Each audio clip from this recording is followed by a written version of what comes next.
তো আজকে আমরা চায়ের হাটে বসে রয়েছি। তো আগের বছর ওইখানে চন্দননগরে এসেছিলাম।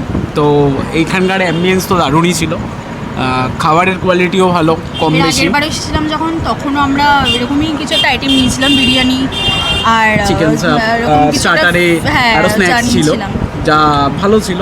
তো চন্দননগরে যদি এখানে কারা থাকে তারা তো এখানে আসবেই।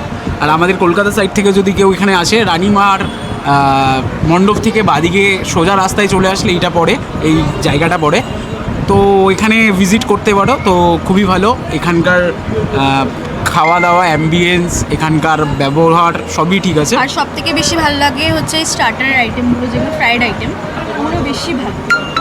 আর আগের বছর আমরা এসেছিলাম তখনও পেয়েছিলাম, আর এবারেও সেরকম সেম কোয়ালিটি মেনটেন করা, আই থিঙ্ক। তো ভালো, খারাপ না। তো আমি এইটুখানি বলবো যে চন্দননগর একটা ইমোশন সবার কাছে, তো খাওয়া দাওয়াটাও মেন। তো আমি মনে করি যে এখানে আসাটা উচিত, আর এখানকার টেস্ট, এখানকার ভাইবস সব কিছু নেওয়া উচিত। তো আমরাও একটা ইউটিউব চ্যানেল আছে যেটা আমরা প্রোভাইড করি, তাও আমাদেরও ইউটিউব অফিসিয়ালে ওই চায়ের হাট নিয়ে একটা ভিডিও পেয়ে যাবে, লিবং সায়ু ইউটিউব চ্যানেলের নাম। তোমরাও ভিজিট করে দেখতে পারো, আর এখানকার পেজেও আমরা দিয়ে গেলাম। তো আমি বলবো নেক্সট টাইম যে যারা যারা ইউটিউব ফ্যামিলির লোক আছে, তো এখানে আসো, এখানে ভিডিও করো, এখানকার অ্যাম্বিয়েন্স তুলে ধরো মানুষের কাছে। কলকাতায় যেমন আমরা ফুড ব্লগারদের দেখি যে এখানে ওখানে ভিডিও করতে, তো আমি চাইবো যে এই জায়গাটা এসেও তোমরা ভিডিও করো। তো এইটুখানি বলার ছিল আমার। আমরা তো এসেছি কলকাতা থেকে, তোমার বেলগুড়িয়া থেকে, ঠিক আছে।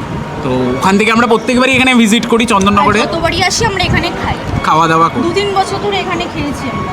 তো এই জন্য এই বছরও টেস্ট ফাইভ নিতে আমরা চলে এসেছি। তা আমি চাইবো সবাই এখানে আসো, খাওয়া দাওয়া করো, ব্লগ করো, খাবারের রিভিউ দাও, কীরকম কী লাগে, মানুষ যাতে চেনে, মানুষ যাতে আসে।